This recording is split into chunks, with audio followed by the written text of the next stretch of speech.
Outside the Box Reviews, we are taking a look at the NECA 2015 convention exclusive Terminator Kenner Tribute Endoglow T-800. Now I'll admit, of all the Comic-Con exclusives I picked up from NECA this year, this was the one I was looking forward to least. The one I was really looking forward to least was Rambo, who I have not picked up. But Endoglow is a really simple redo of a figure we've gotten a lot of in the past. They've released the Terminator Endoskeleton in multiple lines in multiple ways, starting back with the Cult Classics line. Then a new one was done for the Terminator 2 line. That was released a few times there. It's retooled when they switched over to Terminator figures, which basically ends up being the exact same sculpt we've gotten here, and it's been released a few times as video game figures and a new re-release available at Toys R Us and Walmart. But I had also recently started army building endoskeletons, and while this one isn't movie accurate in any respect, I felt like it'd be worth picking up to review. This is of course based on an old Kenner figure from the early 90s around the release of Terminator 2, but given a classic NECA spin. The endoskeleton here comes with his plasma rifle, and seeing the releases of these over the years, I gotta admit this one is looking really nice. I love the different colors, the dry brushing effects they've put on it to really make them come to life and look like they're battle worn. The sculpt is one we've gotten for a long time, but I think it's really nicely done. All the cool panel lines, the trigger, all that good stuff in here. Now the endoskeleton doesn't hold this gun particularly well. It's a little loose in one hand, and the articulation is limited enough that it's kind of hard to get the second hand under any other part of the gun to stabilize it, but it's an iconic Terminator weapon, and I'm glad we have it here. And as I said earlier, if you've picked up any Terminator endoskeleton released in the last few years, this is the body you've gotten.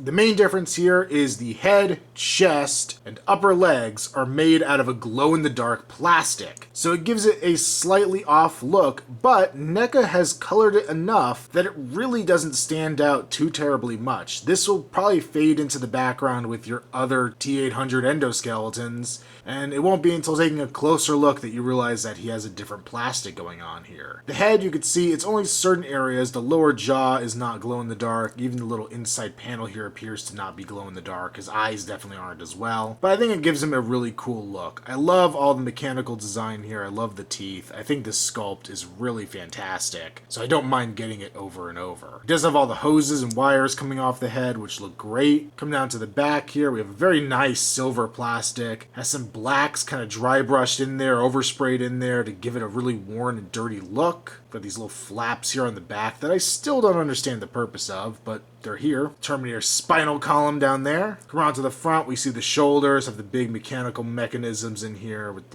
all the joints together. Come down the arms, we have the pistons, classic endoskeleton forearm and hands. His right hand is a gripping hand for the gun. His left, a more open hand for grabbing whatever he wants to grab. The chest itself, once again, that glow-in-the-dark plastic. It does kind of dampen the detail a little bit in there, kind of muddies it up, but I still think it looks pretty cool. We do have the big pistons down here come to the hips, where the bottoms are glow-in-the-dark as well, which is really nice looking. As I mentioned before, the upper legs here, once again then that glow-in-the-dark plastic, but we do have these silver painted pistons connecting them, and then his silver lower legs, lots more great detail, and his Terminator feet with the ball heel and all the little toes. For articulation, that's actually a funny part with these figures. As I've picked up more endoskeletons, I've realized they have a better range of articulation. I've just always been scared to tap into it. The heads, I usually used to think barely moved at all. This one is pretty tight, I think because of the glow-in-dark plastic, but it actually is on a ball joint. It will move up and down, it will move side to side. It's just a little limited just by being so tight. Shoulders will go forward and back as well as out to the side. We do have this wire here, so it limits a little bit of movement, but not by much. We have an upper arm swivel there, a nice elbow hinge. You can see the pistons moving as the elbow moves. We have a rotation at the wrist. Here at the waist, we could swivel back and forth. You can see the pistons moving as well. No real forward and back. It feels like there should be. This front panel kind of pops forward, and it feels like it should give you an ab crunch forward and back. And there is a little bit of movement in there, but I honestly can't tell if that's intentional or not. It doesn't feel like it would really hold a pose no matter what you did. The legs, however, are pretty limited. They will go a little bit forward, but they're very hindered by these pistons here, pushing it kind of out to the side while it goes forward. They will go just straight up out to the side, and similar thing back as forward where it just kind of torques the pistons in a weird way. I believe you can kind of play with them and get it to move a little smoother forward, but these pistons are fragile and I don't want to overdo it. We have a nice joint there at the knee, bending way past 90 degrees. We have a swivel at the ankle here, which I consider the Achilles heel of this figure. A nice ball joint with some ankle pivot would really help posability. And the toe bends down, but not up, which would also help the posability here. We do get peg holes, however, at the bottom of the feet, which is well needed. Alright, so I've had this figure in the light for a while, and I've made my office as dark as possible, so let's see how this glow effect works. It's okay. It doesn't show up well on camera, but he definitely has an eerie green glow to him in those sections. Doesn't really do anything for it as a character piece, but he definitely is glowing. And I'm actually kind of digging this. For a size comparison, here's our Endoglow Endoskeleton next to Arnold and Kyle Reese. And I think it's in decent scale. It's the same figure we've gotten forever, so it really was meant to go with these figures anyway. But I think he works out just fine. So here you go, my full T-800 Endoskeleton army. And I think the Endoglow is gonna fit in just fine with these guys. This figure gets a recommend. I do enjoy him, but it's not a super strong recommend just because I know a lot of people are gonna find this to be an easy pass. It's one of those things that you're gonna know if you want it when you see it. A glow-in-the-dark version of the Endoskeleton that's a throwback to an early 90s Kenner toy is either going to hit your sweet spot or not. I don't think there's much in between here, and if there is, I'm sitting about as close to it as anybody I think could be. But honestly, this is the kind of Comic-Con exclusive that I really prefer. Things like the Pamela Voorhees and Jason 2-pack, where we have no idea if we'll ever have a chance to get those figures again. I find it unlikely. That's kind of a bummer for collectors who are trying to get these. Granted, NECA makes it very easy to get their exclusives, gives plenty of opportunities while still keeping them limited enough to retain their exclusive status. But if it's going to be something super hard to get, I'd rather it be a repaint that I could live without in my collection